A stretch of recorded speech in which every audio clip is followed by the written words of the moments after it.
तमाम नेताओं ने अपने श्रद्धा सुमन शब्दों के माध्यम से पूर्व प्रधानमंत्री मनमोहन सिंह को अर्पित किए। सोशल मीडिया के माध्यम से अपनी संवेदनाएं व्यक्त की। शोक संतप्त परिवार को ईश्वर से प्रार्थना की कि उन्हें ये शोक सहन करने की शक्ति प्रदान करे। तो विराट छवि के नेता कहा जा सकता है पूर्व प्रधानमंत्री मनमोहन सिंह को, साफ छवि के नेता, और ऐसी बहुत सारी उनकी क्वालिटीज़ जिनके लिए उनको हमेशा याद रखा जाएगा। तमाम नेता जिनसे बातचीत हुई उनका यही कहना था कि पूरा जीवन ही उन्होंने बड़ी सादगी से जिया, धीरता के साथ जिया, हर कठिनाई को धैर्य रखकर उन्होंने समझा और सफलता हासिल करी हर समस्या पर। और कांग्रेस नेता जिला अध्यक्ष आर तिवारी हमारे साथ जुड़ गए हैं। आर तिवारी जी, एक लंबा राजनीतिक सफर आपका भी रहा और मनमोहन सिंह जी के साथ भी आपको मिलने का, उनसे सीखने का काफी मौका मिला होगा। क्या कहना चाहेंगे सर, आज वो हमारे बीच में नहीं रहे? सच में माना जाए तो सौरभ कुछ बोलने की स्थिति में नहीं है और लगता नहीं है कि आज हमारे बीच में डॉक्टर मनमोहन सिंह जी नहीं रहे जी। और मुझे याद है मेरे लंबे राजनीतिक जीवन में मैं तो कार्यकर्ता के रूप में मैं तो पहली बार इस उम्र में अध्यक्ष बना, चुनाव लड़ने का मौका मिला जी। लेकिन मुझे याद है जब हमारे जयपुर शहर जिला कांग्रेस कमेटी के अध्यक्ष हुआ करते थे रमेश चंद्र जी किया, जो खुद एक अच्छे चार्टेड अकाउंटेंट थे जी।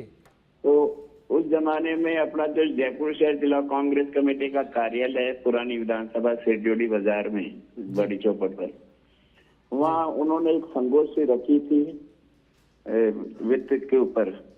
तो मनमोहन सिंह जी खुद पधारे थे वहाँ, इतनी सादगी वाले, लगता नहीं था कि भारत के वित्त मंत्री आए। बड़े आज के मंत्रियों का तो रहन सहन ही बड़ा आलीशान होता है जी। और उन्होंने जो हम लोगों को वहाँ यूथ कांग्रेस के भी थे, हमारे NHI के भी थे, मैं उस समय जयपुर शहर युवा कांग्रेस का महामंत्री था जी। और ब्लॉक कांग्रेस कमेटी का भी महामंत्री था।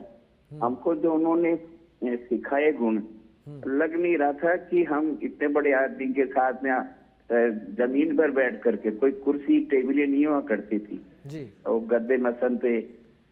और मुझे ये भी याद है कि जब अमेरिका जैसा अर्थ में नंबर 1 का सबसे सशक्त देश, जब उनके बैंक फेल हो रहे थे, भारत में उन्होंने भारत की अर्थव्यवस्था को सुचारू रूप से चलाया, कहीं कोई डगमगाई नहीं और भारत को 5वें अर्थशास्त्र में भारत को 5वीं ताकत बनाई।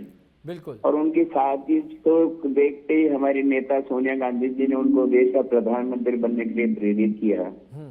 इतनी सादगी पूर्ण जिंदगी जीने वाला, जो टेलीविजन और अखबारों से दूर रहते थे, अपने काम पे ध्यान रखते थे।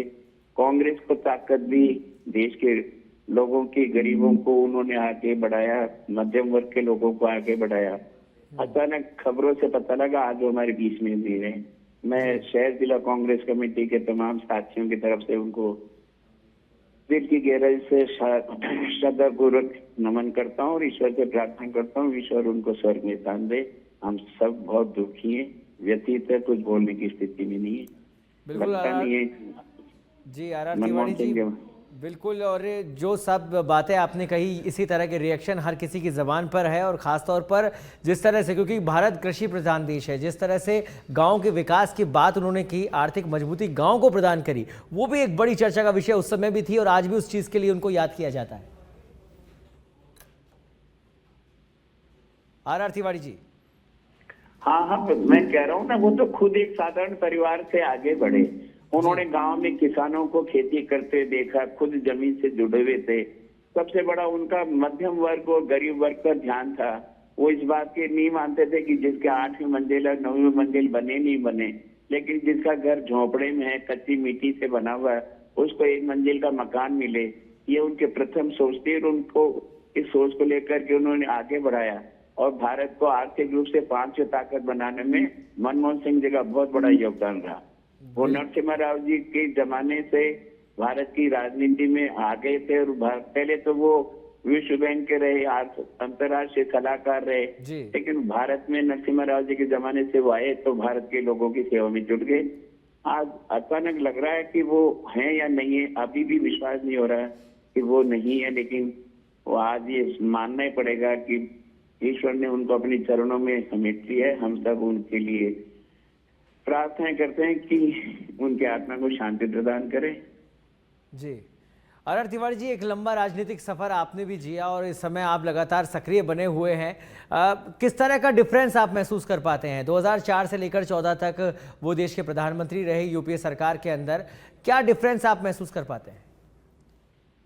2014 से 2024 के बीच में तो ये इवेंट वाला सरकार है सौरभ। मैं साफ कहना चाहता हूँ, लगता ही नहीं कि देश के प्रधानमंत्री भी हम जैसे इवेंट में बहुत बड़ी शादी ब्याह करते हैं, बड़े बड़े इवेंट करते हैं, वो कोई लगता ही नहीं है।